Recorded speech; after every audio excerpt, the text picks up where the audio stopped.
tells us about the velocity at which a wave travels along a spring. Let's say we have a spring.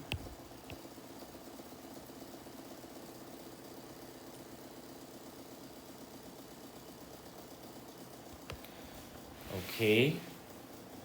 And maybe it's been stretched out. Okay. And it's been stretched out like that. I can't see the whiteboard. notebook. Yes, I'm moving that up.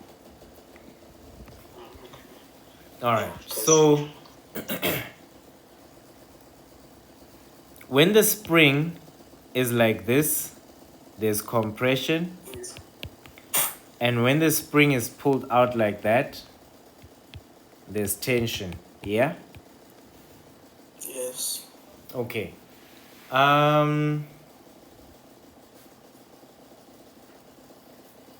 If we take the spring in a compressed state and we run a wave through it, we disturb it with waves.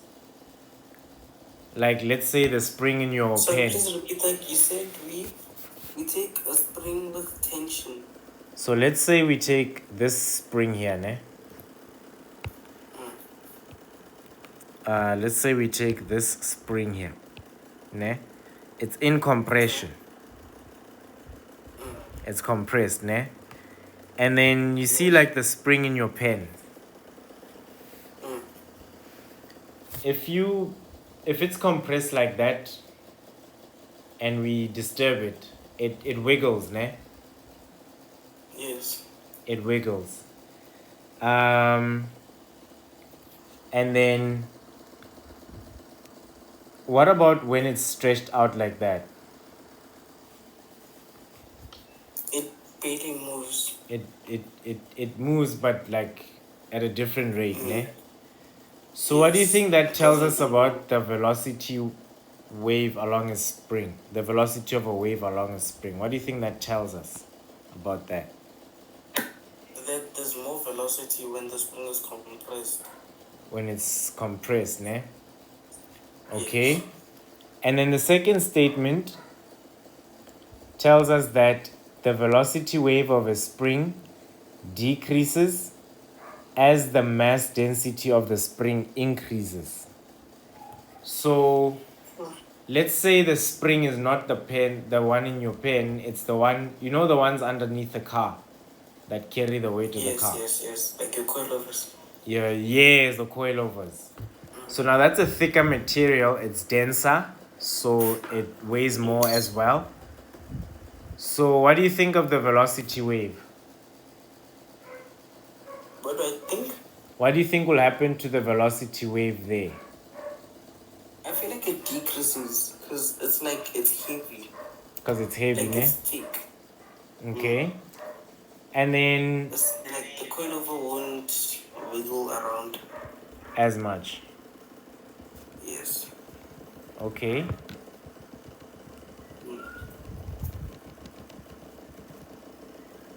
Okay. That's an interesting observation.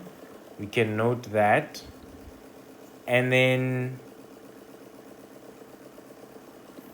what else do we the third one is the mass density of the spring depends on the length of the spring. What do you think that tells us? The mass density of the spring depends on the length of the spring. Yeah. What do you think that tells us? Yes, actually. No, yeah, I feel like that does make sense. It makes sense. It makes sense. Okay.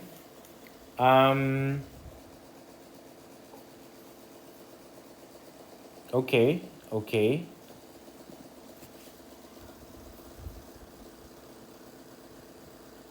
Yes, but again, when they say mass density, are they talking about like the weight or like just the density in general?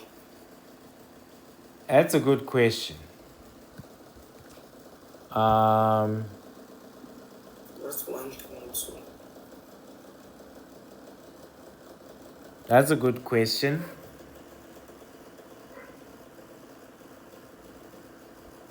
That's a good question. I think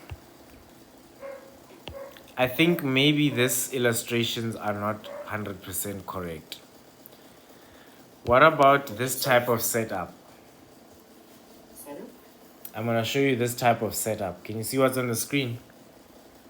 Yes. All right, so we've got a fixed surface there and a spring that's hanging there with a weighted object. Ne?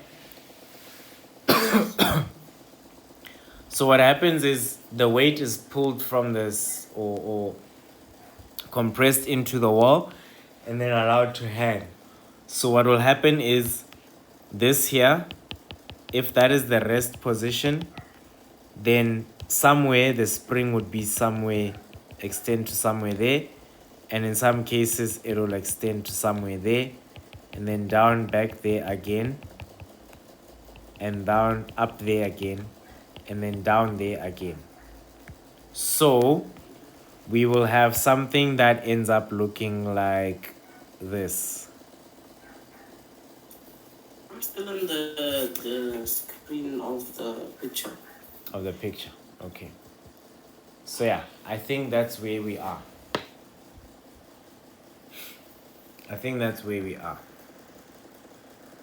So obviously the velocity wave, which is this one, or the velocity wave, would have to do with, I guess, this motion here, this up and down of the weight, this side. And now we need to look back at this with reference to that.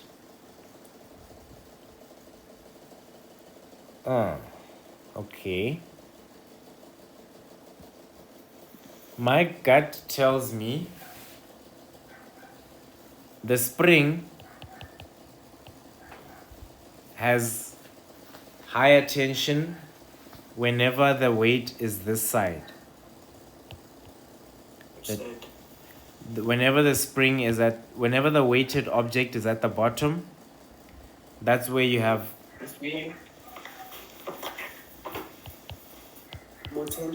more tension.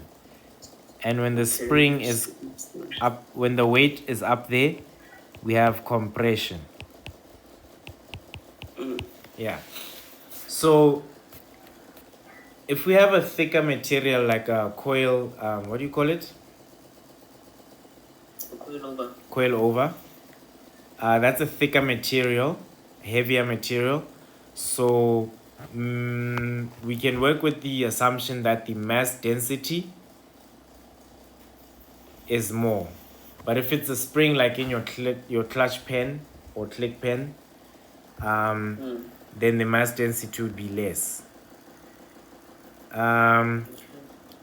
The velocity wave along a spring decreases as mass density of the spring increases. If we have a thicker spring or a coil over, that's a bigger mass density. So the velocity might decrease with an increased mass density. And when we have tension,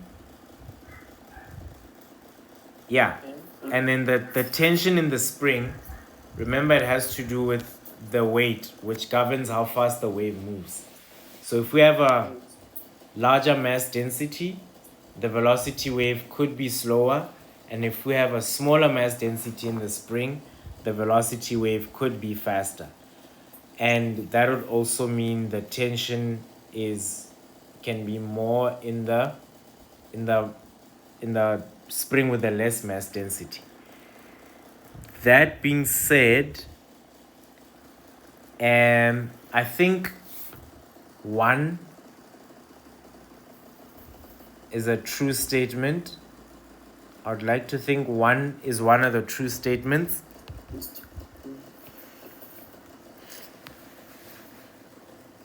say it's all of them.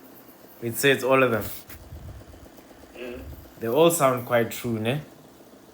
I wanna see before I The get. third one is making me think a lot. It's making you think a lot. Question 1.1.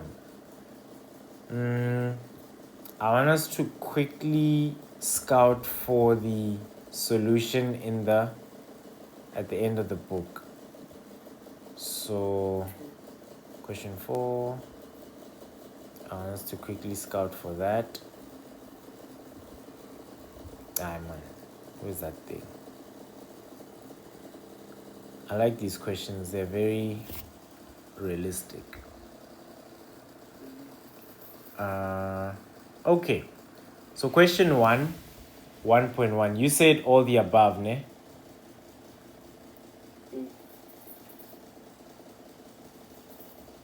All the above. They all sound quite true. Yeah?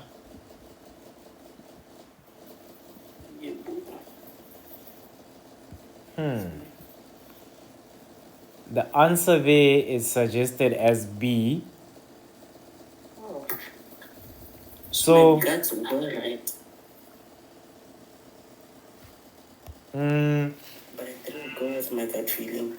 Your gut was right. I think there's an obvious hole in the statement number 3. Because what if we had the same length of spring for coil over and clutch pen? Then would the mass density of the spring depend on the length of the spring?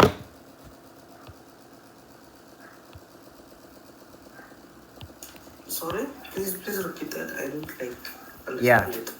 If we had the same length, ne, of coil over, there's coil over, and that clutch pencil spring, same length. If we had the same length, But different densities. would you say then the length of that spring depends on the mass density of the spring? I feel like I still would. Eh? I feel like I still would. I don't think so, because the mass density is the property of the material. Oh, it's the property. Oh, in my mind, I'm thinking of like weight. The weight. Oh, no. Okay, so mass density is like the properties of it. Yes. So think about it like this. Like how strong it is. Not necessarily how strong, maybe how durable it is. Okay. So, for example, if you look at concrete, it would have a certain density in it. If you look at metal, it would have a certain density in it. If you look at gravel, it would have a certain density in it. If you look at petroleum, it will have its own density. If you look at aluminum, will have a different density from steel. Yeah, even though they're both metals. But if you could take the same quantity, like length or volume of that material, the density inside that material would not necessarily depend On how big it is. or if it's the same size, you know what I mean? If it's all the same size, like let's say you're filling 1 liter of each. 1 liter is metal, another is concrete, another is soil, another is water, another is oil. It's all the same quantity, but they have different densities. So in the same way, when you think about it in terms of the springs, they're made of different materials that have different mass densities, but irrespective of the length, the mass density doesn't change. So the length doesn't affect the mass density. And I think that's why 1 and 2 are correct statements. Makes sense. It makes sense, ne? How would you explain it in your words? The two